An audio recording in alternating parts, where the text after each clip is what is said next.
From Pacifica, this is Democracy Now! The job that I had there required me to travel all over the country and to talk to soldiers at every level, from the highest commander to the lowest 19-year-old private. And what I saw out there over time, especially, began to be clear was so different than what the public assertions are that I started to have, some moral problems with it.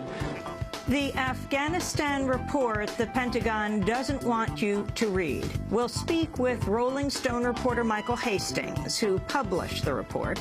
Then a new study shows more than two-thirds of New York hospitals violate the charity care law. We'll speak with Elizabeth Benjamin, Vice President of Community Service Society, who released the report. The healthcare system is in crisis. Costs are escalating at a sort of never-ending level, and we need, as a country, to sort of grapple with this issue.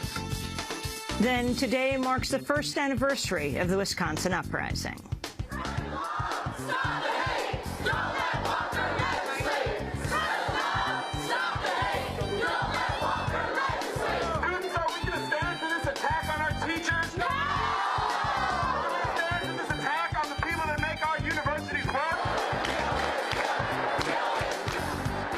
Today, Wisconsin Governor Scott Walker is in the midst of a recall and faces an investigation for campaign corruption. All that and more coming up. Welcome to Democracy Now!, democracynow.org, the War and Peace Report. I'm Amy Goodman. The U.S.-led NATO force in Afghanistan has apologized for an airstrike last week that killed 8 young Afghan children. Local residents blamed NATO at the time, but it took several days for NATO to admit fault. Earlier today, NATO's Communications Director, General Louis Boone, confirmed the bombing and expressed regret. And I would like to first express our most sincere condolences to the families and loved ones of the 8 victims of this small community, in which 8 young Afghans lost their lives as a result of an airstrike by coalition forces. Despite all tactical directives being followed precisely, we know now the unfortunate results of this engagement. According to the United Nations, civilian casualties in Afghanistan increased for a 5th straight year in 2011 from nearly 2,800 to more than 3,000. European finance ministers have canceled a key meeting on Greece's financial crisis, saying Greek officials have failed to meet all the required conditions for a massive bailout. Greek lawmakers approved a second austerity measure Sunday that would lead to massive public sector layoffs and benefit cuts. But Eurozone finance ministers say Greek leaders have failed to offer assurances the austerity measures will be implemented following massive protests in the capital, Athens. Syrian forces have launched new operations targeting opposition activists as the bombardment of the city of Homs continues for a 12th day. Syrian tanks have reportedly shelled areas of Hama, Syria's 4th largest city. Raids against opposition activists have also been conducted in the capital, Damascus. In Homs, an oil pipeline was attacked earlier today, setting off a major blaze. The government of Syrian President Bashar al-Assad, meanwhile, has announced it'll hold a referendum on a new draft constitution later this month, followed by parliamentary elections within 90 days. Opposition activists are already vowing to boycott the votes, calling them a front to maintain Assad's grip on power. The U.S.-backed monarchy in Bahrain imposed a heavy security presence in the capital Manama Tuesday to contain protesters marking the first anniversary of the start of pro-democracy protests. Armored vehicles patrolled Manama as state forces fired tear gas at a group of activists gathered at Pearl Roundabout, the focal point of opposition demonstrations. A number of people were arrested, including 6 U.S. citizens with the group Witness Bahrain, who've come to monitor the crackdown. All 6 will be deported. Their expulsions follow the deportations of another 2 U.S. activists from Bahrain earlier this week. You can go to our website, democracynow.org, to see our interview with the human rights lawyers who were deported on Monday's broadcast. President Barack Obama hosted Chinese Vice President and presumptive leader in waiting Xi Jinping at the White House Tuesday as part of a key U.S. visit. Xi is in line to assume the Chinese presidency in March of 2013. As the two sat in the Oval Office, Obama said he would press China on its human rights policies and on currency manipulation. We want to work with China to make sure that everybody is working by the same rules of the road when it comes to the world economic system, and that includes ensuring that there is a balanced trade flow between not only the United States and China, but around the world. It also means that on critical issues like human rights, we will continue to emphasize what we believe is the importance of recognizing the aspirations and rights of all people. Outside the White House, hundreds of people rallied to protest China's treatment of Tibet, ethnic Uyghurs, and members of Falun Gong. Aleem Saitoff of the Uyghur American Association urged President Obama to pressure Xi Jinping on alleged Chinese abuses. Our hope is that when President Obama and Vice President Joe Biden meet with Chinese Vice President Xi Jinping, would raise, in addition to other security and trade issues, would raise human rights issues, specifically in the case of Uyghur Muslims and Tibetan Buddhists, and in addition to the Chinese dissidents and lawyers who have been locked up and disappeared.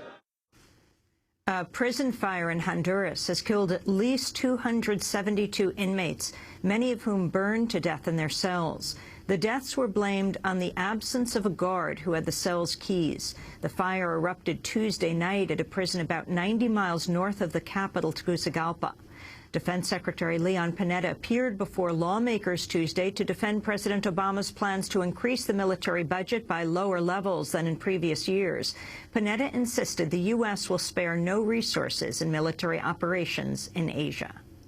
There's nothing like a carrier to be able to allow for quick deployment in that area, and that'll give us a great capacity to be able to show our force structure in the Pacific. In addition to that, we're going to maintain obviously a military presence. We already have one in Korea, but we're going to maintain an additional rotational presence with our Marines throughout that area. We've just developed an agreement with Australia to do a rotational presence there. We're working with the Philippines on hopefully a similar arrangement there as well. Congressional leaders have reached a tentative compromise to extend the payroll tax cut through the end of 2012, saving families who make $50,000 a year an estimated $1,000 annually. The plan would also stop benefits for the long-term unemployed from expiring next month, as well as blocking a cut in reimbursements to doctors who accept Medicare. Republicans dropped several controversial provisions, including one that required jobless people to pursue high school equivalency degrees in order to receive aid. Hundreds of people rallied at the Alabama State House in Montgomery Tuesday in protest of the state's controversial anti-immigrant law. The measure has already forced thousands of undocumented immigrants, primarily Latino, to flee the state. The law's provisions include requirements for the checking of immigration status during traffic stops by police or for state workers processing license requests, public school enrollment, and driver's permits. Activists came to the State House from across Alabama and say they plan to remain for several days. Alabama lawmakers have promised to modify the law, but opponents are calling for its full repeal. The Florida State Senate has defeated a measure that would have privatized at least 27 prisons, creating the largest corporate-run prison system in the country. Supporters of the Florida plan had touted it as a cost-saving measure, while critics said it would harm state workers and lead to a profit-driven system. Despite the vote, Republican Governor Rick Scott could still privatize the prisons through executive authority. According to the Justice Department, the number of prisoners being added to privately run jails is outpacing the overall prison population by 17 to 4%. A group of dog lovers rallied outside the Westminster Kennel Club dog show at New York's Madison Square Garden on Tuesday in protest of Republican presidential hopeful Mitt Romney. Animal rights groups have criticized Romney for transporting his dog in a kennel tied to the roof of his car during a family vacation in the 80s. The protesters demonstrated against Romney with their pets in tow. The main purpose purpose of this was really to use the dog show as a backdrop to get the information out to the general public about Mitt Romney and his mistreatment of his dog many years ago, and what that says about his character and what that says about his fitness to be president of the United States. Someone who can mistreat his dog the way Mitt Romney did is probably not the kind of person that we want as president of the United States. A new report has found deep flaws in the U.S. voter registration system, including the presence of more than 1.8 million dead people still listed as active voters. Researchers with the Pew Center on the states also found 24 million active voter registrations. That's 1 in every 8 are either invalid or inaccurate. Meanwhile, an estimated 1/4 of U.S. citizens who are eligible to vote are not registered. And those are some of the headlines. This is Democracy Now!, democracynow.org, the War and Peace Report. I'm Amy Goodman. And I'm Nermeen Sheikh. Welcome to our listeners and viewers around the country and around the world. We turn now to what Rolling Stone magazine calls the Afghanistan report the Pentagon doesn't want you to read. It's called The Dereliction of Duty 2, Senior Military Leaders' Loss of Integrity Wounds Afghan War Effort. And it was written by Army Lieutenant Colonel Daniel Davis, who returned in October from his second year-long deployment in Afghanistan. In the report's opening lines, Davis writes, quote, "Senior ranking U.S. military leaders have so distorted the truth when communicating with the U.S. Congress and American people in regards to conditions on the ground in Afghanistan that the truth has become unrecognizable." Part of the report was published in the Armed Forces Journal in an article called Truth, Lies in Afghanistan. In an interview on the Aliona show, Davis explained what motivated him. The job that I had there required me to travel all over the country and to talk to soldiers at every level, from the highest commander to the lowest 19-year-old private. And what I saw out there over time, especially, began to be clear was so different than what the public assertions are that I started to have, some moral problems with it. But that turned into something more when I started seeing that the results of men dying as a result of this in missions that made no sense and were then later characterized as big successes when in fact they were not. And later in the summer, a couple of guys in particular that I'd met were killed in action a couple of weeks later, and that drives it home pretty strong to you toward the end of the summer. That was Army Lieutenant Colonel Daniel Davis. Rolling Stone magazine published his full 84-page analysis this weekend, which was not approved for release by the military. In it, Davis says local Afghan governments are unable to provide the basic needs of the people, and that insurgents control virtually all parts of Afghanistan beyond eyeshot of a U.S. base. The Army responded to his piece by saying Davis was entitled to his opinion, adding that Defense Secretary Leon Panetta has, quote, very strong confidence in his commanders in Afghanistan as they provide assessments of what's happening on the ground in the war. To talk more about the implications of the report, we're going to Washington, D.C. to speak with Michael Hastings, contributing editor at Rolling Stone magazine, who obtained a copy of the full report and published it Friday. Hastings' new book is The Operators, the wild and terrifying inside story of America's war in Afghanistan. Michael, it's great to have you back on Democracy Now! Talk about how you got a hold of the report, and what do you think are the most significant observations of Davis? Well, thanks for having me back. Really appreciate it. In terms of how I got a hold of the report, Scott Shane at the New York Times had done this original story, a really excellent job of laying out Lieutenant Colonel Davis's story in the New York Times last week, at the beginning of last week. And in the story, it mentioned that there were two reports. There was this 84-page unclassified report that Davis had submitted to the Pentagon and other places, as well as a classified report that he'd also submitted that no one has seen yet. And so when I learned of this, I was interested to try to get a copy of it, and so I decided I just poked around to see what would happen, and I ended up obtaining a copy of the report.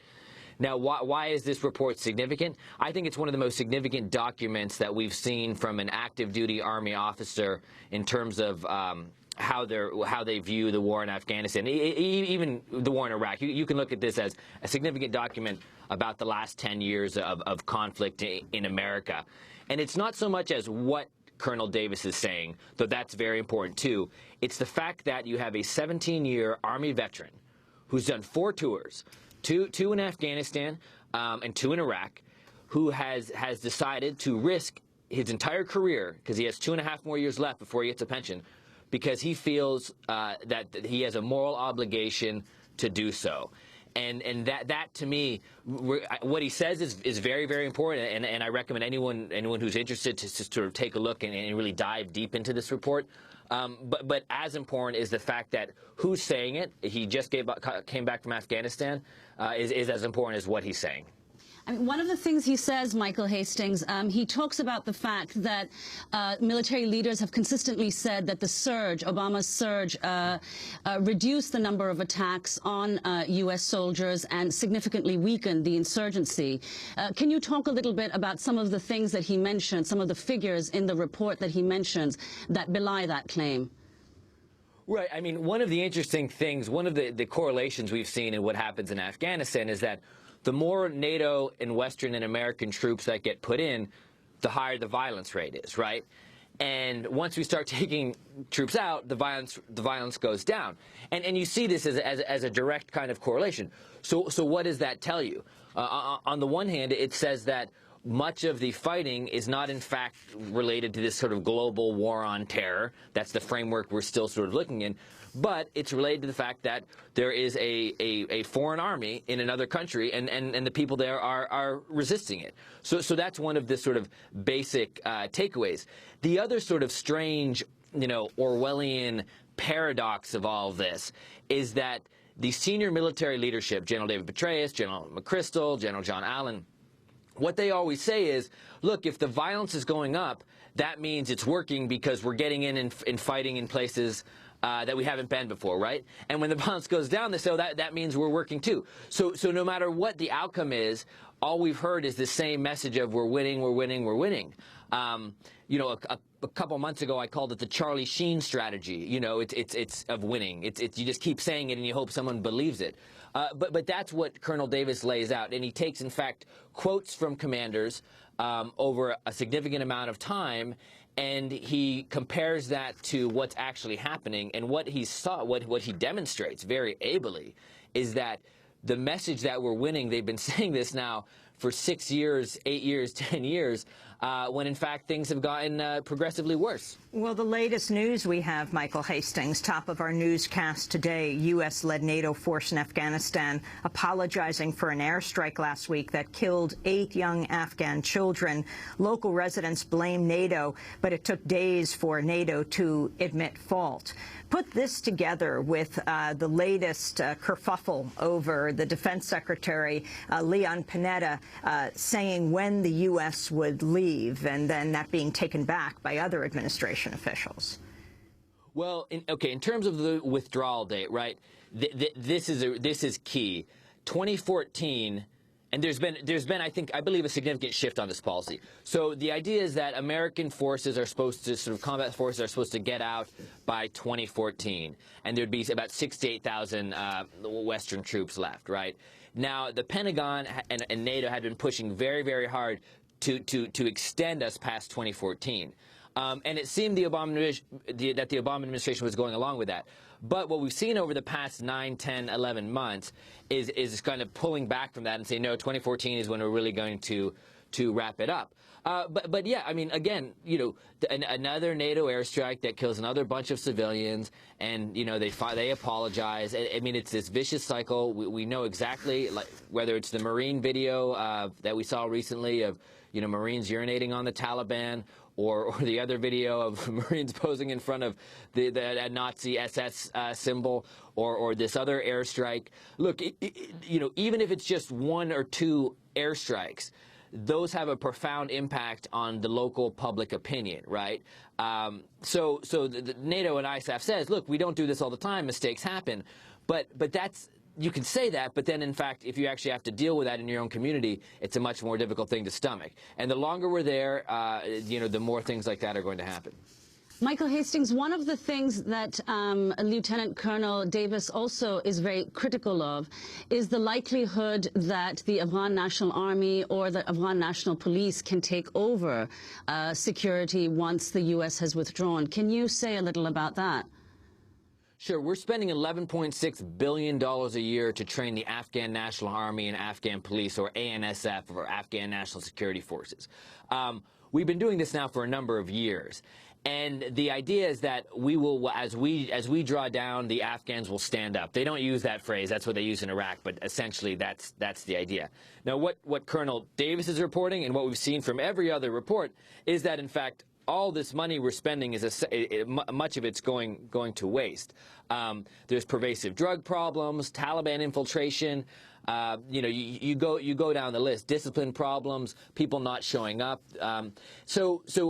In fact, there's an amazing moment in Colonel Davis's report where he says that almost all the Afghan forces that he visited have different pacts themselves with the Taliban about so they don't actually want to fight each other. So what does that tell you, right? And I've witnessed that firsthand in Afghanistan, where I was with an Afghan unit, and they knew the Taliban would attack because one of their friends in the Taliban would call and be like, "Hey guys, we're attacking tonight."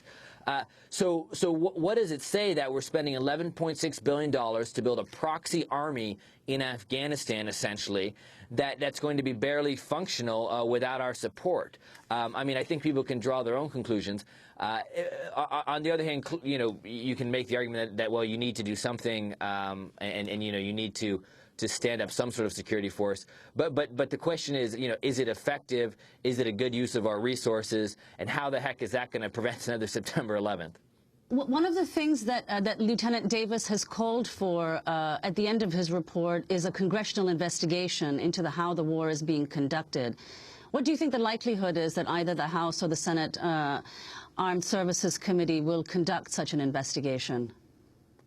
I would put the likelihood at about 1%, probably. I mean, to be honest, I mean, I think hearings are necessary. I think we have to come to terms with both where our Afghan strategy is going and where it and how we got there. I mean, we could do for a sort of other Pentagon papers type examination of our policy. Now, what could happen, and I think this is more likely, is that over the next few months you see sort of an Afghan study group form with high levels, members of Congress, sort of getting together and figuring out a better way to get out of Afghanistan, perhaps an accelerated withdrawal.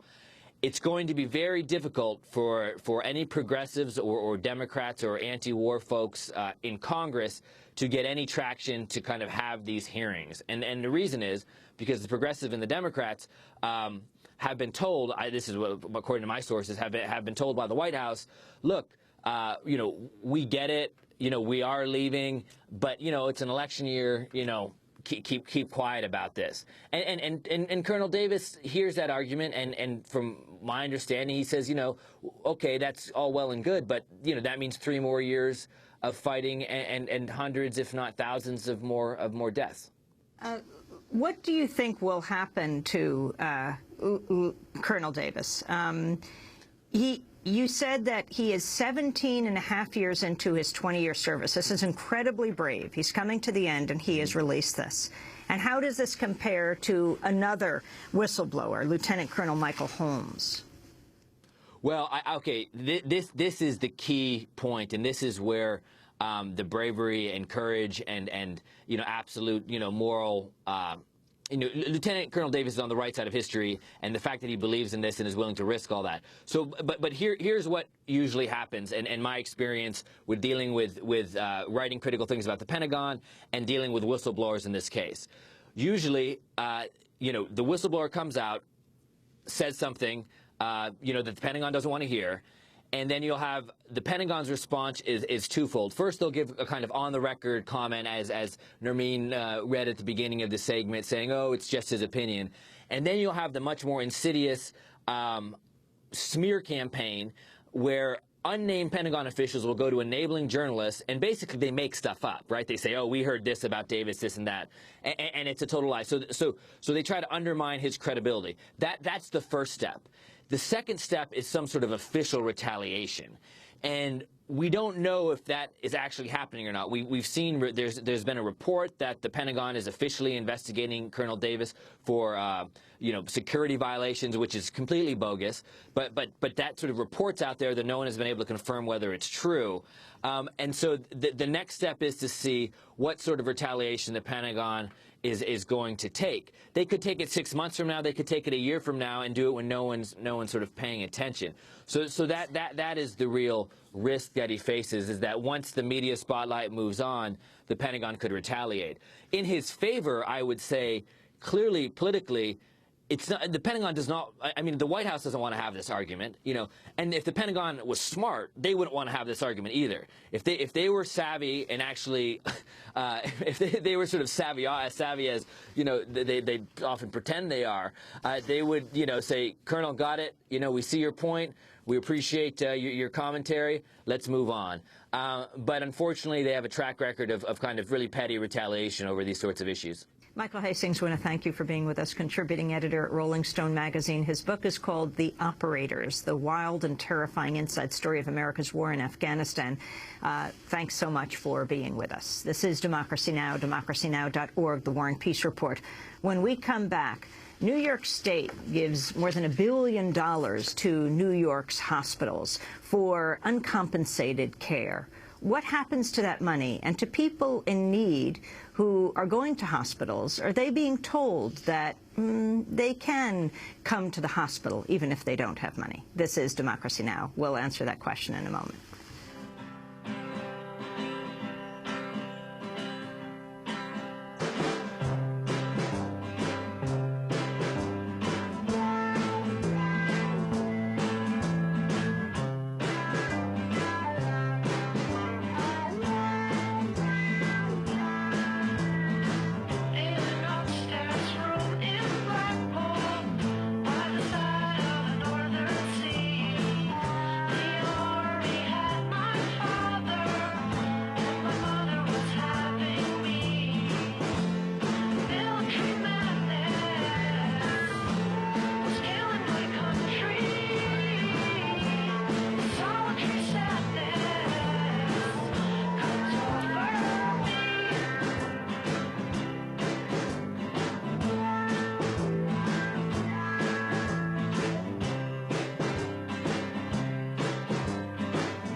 Military Madness by Woods, here on Democracy Now!, democracynow.org, the War and Peace Report. I'm Amy Goodman with Nermeen Sheikh. We turn now to health news. A new Gallup poll says fewer Americans now have employer-based health insurance, and the ranks of the uninsured has also risen for the 4th year in a row. In 2011, over 44% of Americans got their health insurance from an employer, compared to almost 46% in 2010. Even those who kept their jobs lost health insurance benefits because of rising costs, according to Gallup. And the percentage of Americans who are uninsured has risen to over 17% this year, the highest since 2008. According to Gallup, the poor economy and rising health care costs are weakening the job-based health insurance system that is the most common source of health care coverage for Americans. Meanwhile, a major new study has found that most New York medical centers are violating rules intended to help patients who cannot afford health care. The state's indigent care pool, which is funded partly by a surcharge on hospital bills, distributes more than $1 billion each year to help patients without insurance pay for medical care. But a study by the Community Service Society found 2/3 of hospitals whose aid applications were studied either violate the law, fail to comply with state guidance, or create additional barriers to assistance, despite receiving a combined total of more than $463 million for the program in 2010. Some hospitals did not even provide financial aid applications. The New York Times detailed the story of one uninsured patient named Hope Rubel, who was sued by the hospital after she amassed $88,000 in hospital bills. That hospital had received more than $50 million that year to help care for uninsured patients. We're joined now by 3 guests. Here in New York, Elizabeth Benjamin is with us, Vice President of Health Initiatives at the Community Service Society of New York, she just released this 2-year study on Monday. We're also joined by Hope Rubel, the patient mentioned in the New York Times story. And from Boston, we're joined by Jessica Curtis. She's the Hospital Accountability Project Director at Community Catalyst. We welcome you all to Democracy Now! Hope, tell us your story. What happened and when was it?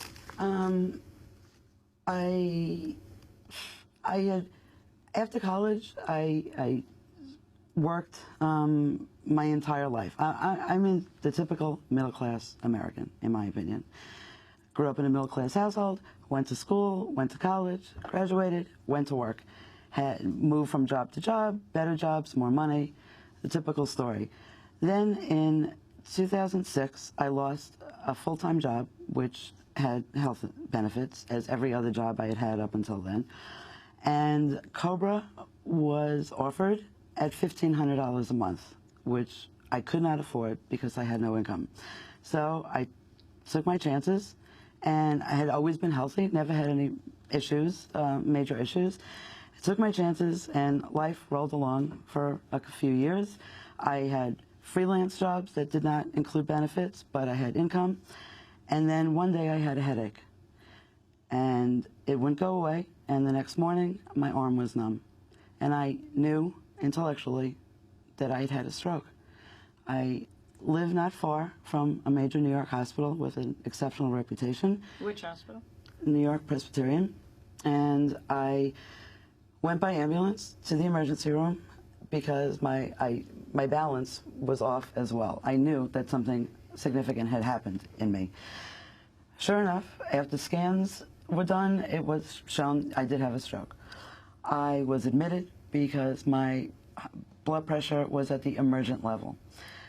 Once admitted, well, when I was admitted, I was given a private room because there were no double occupancy beds available.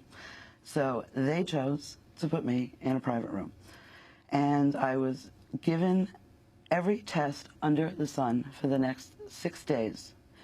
I did receive good care. They were very thorough, but it took them 6 full days to figure out what had caused the stroke. At this point, all the symptoms I had disappeared, and I was really 100% fine again at that point. But they ultimately discovered a benign tumor on my adrenal gland, which was causing adrenaline to sporadically spurt into my system. And my blood pressure went sky high as a result, as well as my blood sugar. They determined that because my pressure was so high, it was a bleed in my brain that had caused the stroke.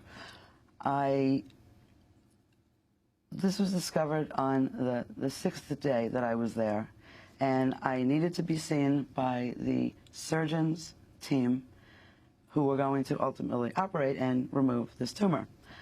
I waited 2 days to be seen by the residents, so I'm there 2 extra days, and was finally discharged at 10 o'clock on a Friday night. I was discharged with prescriptions for pressure medication and diabetes medication because until this tumor was removed, I was temporarily diabetic. I asked, all the while they knew that I wasn't insured, and I asked the social worker if they could give me a couple of days worth of pills, talking 3 pills for a couple of days. And I was told, oh, well, we used to be able to do that, but, you know, cutbacks. So, no, we can't. So I was not able to take the medication I was supposed to before bed that night because I was released that night and went home.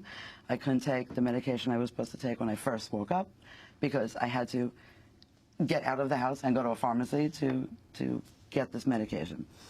So that was the one thing that, well, not the one thing, but that infuriated me to the point where my head is exploding over it now that I know of all this money that is sitting in these hospitals' bank accounts. What were you charged for the care? How much?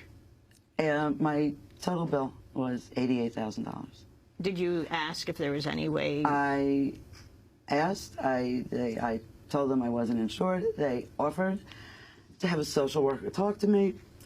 At this point, I had limited vision out of my left eye because it was like the second day I was there. I did not have pen, I did not have paper, I did not have reading glasses, I had nothing.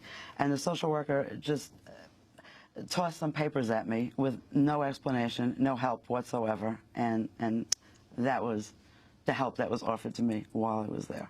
Ultimately, I went back to the hospital 2 weeks later to have surgery.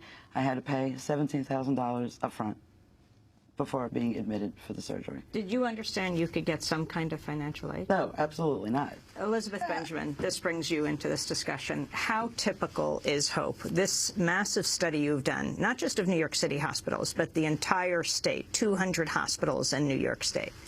Well, the reason why we brought the study was, we conducted the study, is the Great Recession had hit us in 2009, and we were on a statewide consumer assistance line, and our hotline was getting flooded by calls with people just like Hope. We, have I think almost 1,000 people that have contacted our network of community-based organizations and our live toll-free hotline that helps patients in New York State. So we conducted the study, and as a result of the fact that it was very common. We were hearing story after story of clients who were getting the runaround, who were having to be, to provide onerous, documents, things that were the backside, a blank backside of someone's bank statement, for example. One hospital, a very famous cancer center in New York City, wouldn't provide financial assistance to someone who submitted 16 pages of bank records because she hadn't faxed in the blank sides, backsides, and denied her financial aid application. It's out of control. The paperwork, the burdens, whatnot. So what we did is we said, okay, the State Department of Health, who's passing out this money, the State Department of Health puts out $1.2 billion of federal and state funding. They've never audited this system. In 2006, we passed a hospital financial assistance law, which said that the hospitals must provide financial assistance on a sliding fee scale to patients. It has very strict rules. So we surveyed 201 hospitals, all 201 hospitals in New York State that gets some of the $1.2 billion, and said, please send us your financial aid applications. We'll put them up on our website, since the State Department of Health won't put them up on their website, where they have an individualized profile of every hospital in New York State, down to their cardiac arrest records. They don't put the financial aid, but they won't put the financial aid policies up for the hospitals. They put up, how many beds the hospitals have, where they're located, all their outcome statistics, their hospital-acquired infection rates. I mean, you name it, it's up there. But the financial aid policies are not. And some people can be brought into a hospital unconscious. They have no control over where they're sent. Correct. And so what we did is we put up on our website, we have a map of the state of New York. You can go by county and download all, we collected all the policies, put them up, but then we said, this is ridiculous. Is anybody at the State Department of Health even minding the store here? They're passing out $1.2 billion. Are these policies being audited? And sure enough, we found that even though the State Department of Health has, $10,000 per incident fining authority, not one fine has ever been levered, even though some of the data that's been submitted by the hospitals is patently incorrect on its face. I mean, it's goofy. It's garbage. Some of the reporting is just garbage from the hospitals. Some of the reporting is terrifying. One hospital has over 1,000 liens on people's homes, New Yorkers' homes, in 1 year alone. Other hospitals are demanding credit card numbers. Explain. And this is something that was in the New York Times, the issue of liens. That was downstate. Yes. More than 1,000 liens. Explain what that means. Do you have a very sick patient? They come out of the hospital puts a lien on their house? Yes. What they do is the patient doesn't pay bill. It's unclear if patient has been offered financial assistance or not. By law, the hospitals are required to offer financial assistance to all their patients, certainly all their uninsured patients, but anybody who looks like they have a problem paying a bill. It's clear that some of the policies are just no good or very difficult to get through, or don't in some way follow the law or the State Department of Health's guidance. So the hospital then sues the patient.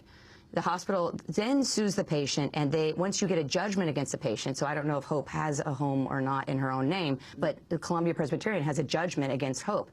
They, in effect, automatically have a lien on your home, because when you get a judgment, the banks sweep the court records, and once they have a judgment on you, they, in effect, have a lien on any of your property. But can you explain those? Why is that? I don't understand. Why is it happening? I mean, are there incentives for hospitals to underwrite bad debt rather than to provide financial aid to patients who can't pay? So that's brilliant. You just went to the crux of the problem. The problem is you would think that the law would be set up that the hospitals get paid for the actual financial assistance or charity care provided to uninsured people or underinsured people. But that's not the way the system's set up. The way the system is set up, it has an arcane system of 10 different pools of funding that each has its own matrix to sort of draw down money from the pool. None of it's related to actual patients who have been certified for financial assistance. Instead, the hospitals are allowed to use, as part of the matrix, they can say, well, here's all our bad debt costs. The reason why and so all those bad debt costs enhance how much money the hospital gets for their so-called uncompensated care. The problem is once somebody like Hope gets into the bad debt bucket instead of the charity care or financial aid bucket, is that they can then sue you. So it matters for patients very much that over 70% of New York's hospitals are pulling down over 50% of bad debt costs towards this $1.2 billion. And that's why the system is fatally flawed. I want to bring in Jessica Curtis into the conversation. Jessica, can you say a little about how the situation in New York compares to elsewhere in the country? Is it typical? Unfortunately, it is actually typical. So we've done a great deal of research and work with a lot of organizations like Community Service Society around the country. And what we found is that situations such as the one that Hope went through, such as Elizabeth has described, are fairly typical. Now, New York is interesting because it actually has fairly robust financial assistance laws when compared to the rest of the country. In most places, states don't have laws requiring hospitals to notify patients about financial assistance. But what we're finding is that even in states like New York, which have fairly robust laws, there's a real gap between the law that's on the books and the way that it's actually implemented. And what I mean by that is, how much are we actually aware of in terms of how hospitals are providing financial assistance, and who is minding the store, who is conducting oversight, what's the penalty for a hospital that does not comply? And that's very uneven across the country in terms of how states regulate it, how they oversee it, and so forth. One thing that I would like to point out is Jessica's home state, Massachusetts, does have an indigent care pool that does it the right way. It's a claims-based system where, and maybe Jessica could talk about that, where individuals are certified eligible for financial aid, you know, like insurance, and they can go to a hospital and have, you know, on a claims basis, the money spent on their care, as opposed to, you know, we don't know what they're really spending all the money on here in New York. Jessica. Right. So Massachusetts has changed the incentive somewhat. Our health safety net works in a way that hospitals, in order to draw down funds from the safety net, from the pooling mechanism, actually need to help patients apply for health safety net services, or in some cases, what we're seeing around the country is patients who are actually eligible for Medicaid or some form of premium assistance. In Massachusetts, hospitals also need to screen patients for those programs before they can draw down from that fund. And so it really changes the incentives from what you see in New York, where patients or hospitals receive payment regardless of what happens to a patient. Here in Massachusetts, the idea has been to really sort of even out the balance a little bit by requiring hospitals to perform due diligence and make sure that patients get the help that they're actually eligible for. Myrna Manners, a spokeswoman for New York Presbyterian Hospital, told the New York Times that the hospital proactively helps patients at every step of the financial aid process. She added, quote, "Where there has been a determination that there is an ability to pay, we will still go to all lengths to ensure that we resolve the matter before it becomes a legal action." Hope Rubel, was this your experience? Not in the least. I had one brief conversation with the social worker while I was in the hospital that was fruitless for me, and then I was on my own. And then the bills started coming from the hospital, and then the phone calls, and then a collection agency, and then the lawyer. I spoke with the lawyers, and I explained to them my situation and that I did not have the money to pay this bill. And they said that we could work out a monthly payment of about $2,000 a month would be, you know, good. It would be good for them, yeah, $2,000 a month, because it wasn't an $88,000. Well, until the $88,000 was paid off. I said, well, I am in no position to pay that kind of money. I cannot do it. I don't know what to tell you. I can't do it. Then the paperwork came. They were suing me. And it's like, all right, this is a whole nother story now. I have no money to hire a lawyer. I'm not working. I'm living off savings to just pay my expenses. I had already spent $17,000 for the surgery. So you go to court. You represented yourself? I represented myself. And what deal did you work out? After a year of eight meetings with the with the hospital's lawyer and the court clerks, back and forth, I felt backed into a corner after a year, because I know that when applying for a job in New York, at least, background checks are done on people. You know, things are different after, you know, 9/11. There are extensive background checks are done on people when applying for just a job. And I couldn't have this hanging over my head, because so what did you work out? I was at risk for not being able to get employment because of this. I offered $100 a month, thinking that for the rest of your life? Well, I offered $100 a month, thinking that there was no way that they would accept this. Apparently, the judge encouraged the hospital to accept my offer. I started paying them $100 a month this past October. It will take 73 years for me to pay Elizabeth them off. Benjamin, is this a done deal? I mean, does Hope Rebel have any other recourse at this point? Well, if Hope were to come to the Community Service Society's Community Health Advocates Program, we have a team of amazing lawyers, and what they would do, if, you know, we in consultation with Hope, and, you know, if Hope wants us to do this and we provide our services free of charge, is that we will go with Hope, review her papers, and see if we can vacate that settlement and see if we can work out. I want to review those papers to see if they're charging her the rack rate, the full charges, or a discounted charge. Because if she's eligible for financial assistance and we can prove that, then I think she doesn't really probably have an $88,000 debt. How much is New York Presbyterian getting? How many millions of dollars from New York State to cover people, well, that's supposed to be like Hope? Right, over $50 million. Well, I think we're going to leave it there, and I thank you all very much for being with us. If people want to get in touch with the Community Service Society, Elizabeth Benjamin, where do they go? They can call our 800 number, 888-614-5400, or they can reach us through the internet at www.communityhealthadvocates.org. And just Google Community Health Advocates and you'll find us. Elizabeth Benjamin is the Vice President of the Community Service Society in New York, who has put out this remarkable 2-year report, and we'll link to it at democracynow.org. Hope Rebel, thanks so much for being with us. Did I have to pronounce your name right, by the way? Very good. We want to get something right here. And thank you very much, Jessica, for joining us. Jessica Curtis is Community Catalyst organization in Boston. This is Democracy Now! When we come back, it's the first-year anniversary of the Wisconsin uprising. John Nichols will be with us. Thank you. Who was twisted, tricked, and robbed. The peasant in Guatemala in a sweatshop got your job. And she can't feed her family on the pennies that she makes. Meanwhile, the crime rate's rising up and down the Great Lakes. Stay. Like vegetables left in the fields, the signatures smell rotten on the contracts and the deeds that push the race down to the bottom. They load the rubber bullets. They fire another round. I'm heading to the tear gas. Dig in, man, hold your ground. For Joe Hill and Sheila Chavez, who fought in their own time. For our brothers, our sisters, up and down that picket line. For the unnamed and unnumbered, who struggle brave and long. For the union men and women standing up and standing strong. It's appropriate to cheer loudly now.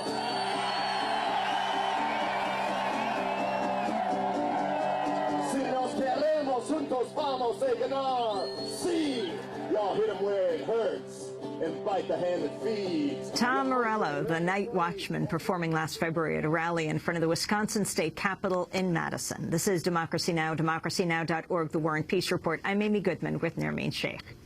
Today marks the first anniversary of the Wisconsin uprising that erupted after Republican Governor Scott Walker announced his plans to eliminate almost all collective bargaining rights for most public workers, as well as slash their pay and benefits.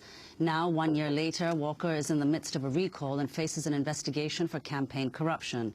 It was February 14th last year when Walker first unveiled the curbs on state workers after refusing to negotiate a new contract with them. Negotiation requires give and take. We are broke in this state. We've been broke for years. People have ignored that for years, and it's about time somebody stood up and told the truth. The truth is we don't have money to offer. We don't have finances to offer. This is what we have to offer. And if you're going to negotiate, you got to have something to offer. We don't have something. The next day, 30,000 teachers, students, and state and municipal workers took part in a noontime rally at the Wisconsin State House in Madison.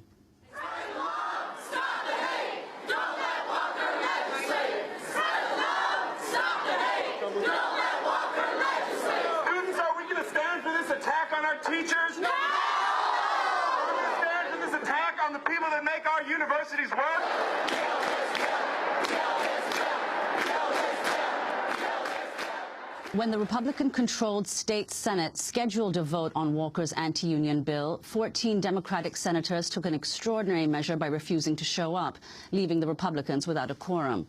Then, in mid-March, Republicans stripped the bill of fiscal measures that required a 20-member quorum for action and took a surprise vote. They pushed through Walker's anti-union bill in the state Senate, igniting a fresh round of protests. Despite initial restrictions from police, an estimated 7,000 people managed to enter the building. Many remained inside after staying overnight.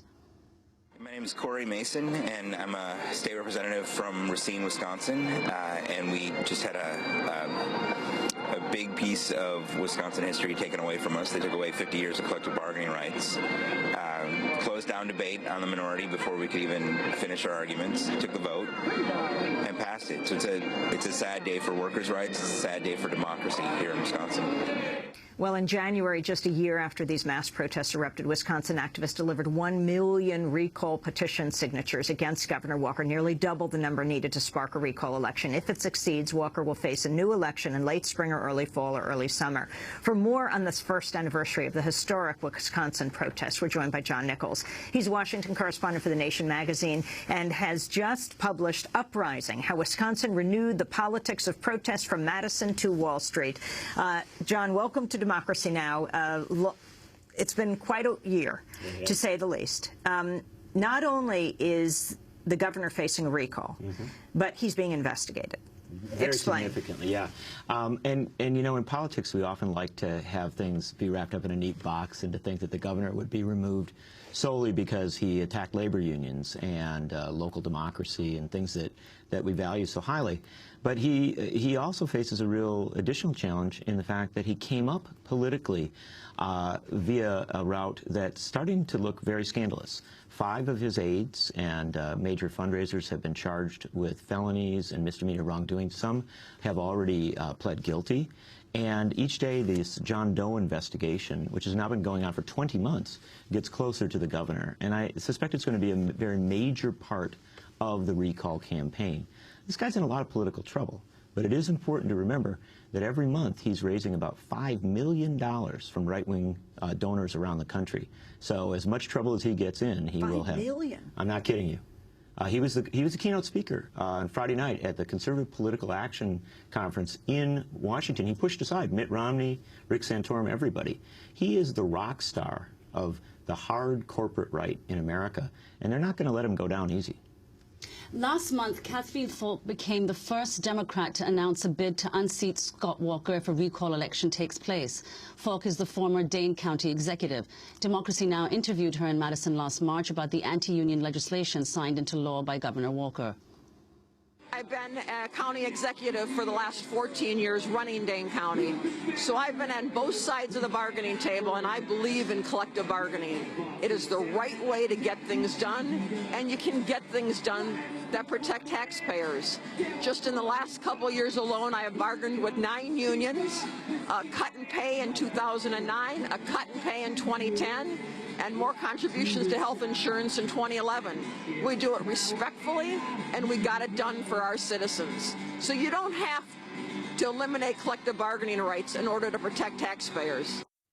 The Dane County executive, Kathleen Falk, running for governor. I remember that day well. It was freezing cold, yet more than 150,000 people. These are the largest protests in Wisconsin history were out protesting Governor Walker. The incredible thing was that about every few days you had the largest protest in Wisconsin history until the next one.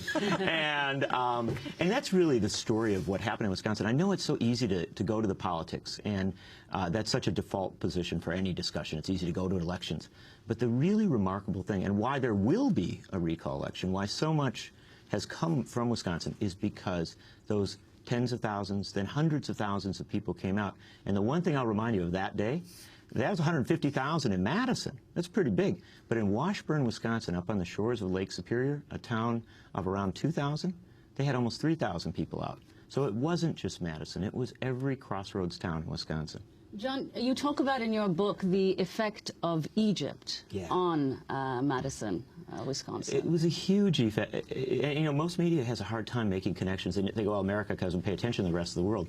The reality is that Hosni Mubarak stepped down the day before Scott Walker announced his plan. When I went to the first major rally, I was standing next to a guy who had a sign in Arabic. Now, I've covered a lot of events in the Middle East, so I said, Assalamu alaikum. And he said, I don't speak Arabic. And I said, well, you can imagine my confusion. I saw the sign.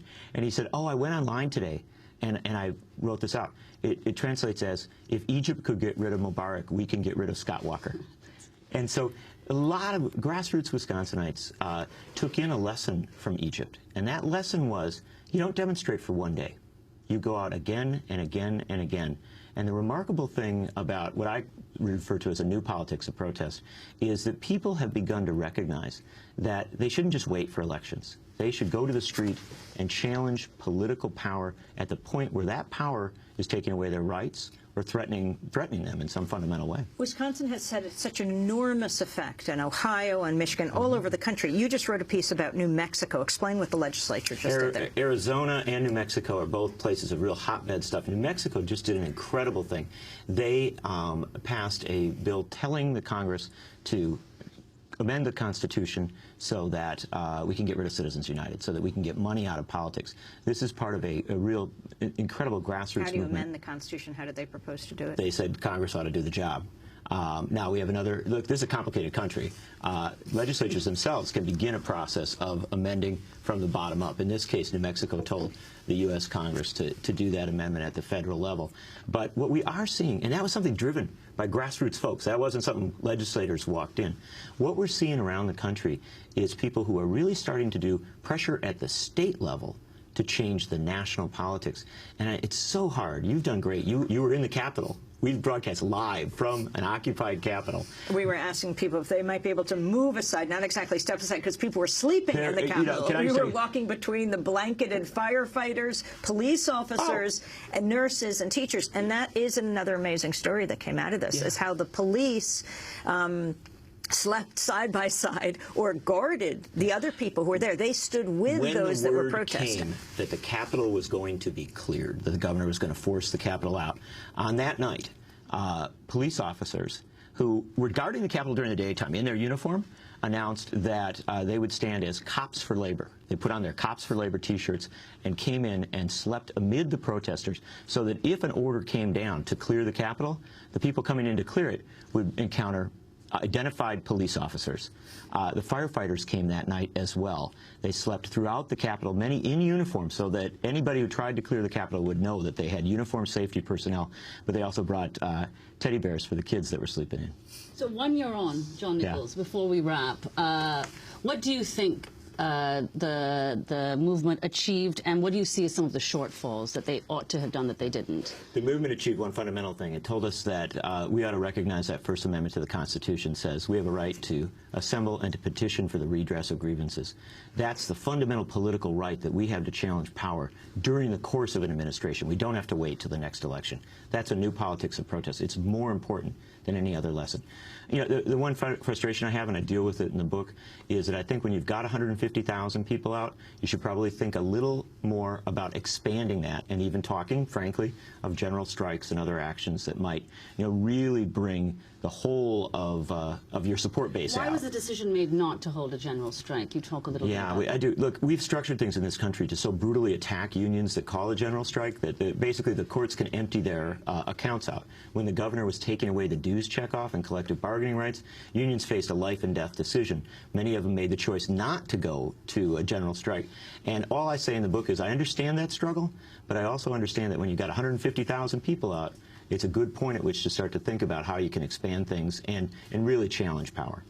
I want to thank you very much for being with us. John Nichols, Washington correspondent for The Nation. His new book is called Uprising, How Wisconsin Renewed the Politics of Protest from Madison to Wall Street. Tonight I'll be at the NYU Abu Dhabi Institute on Washington Square North. People can check out our website. I'm Amy Goodman.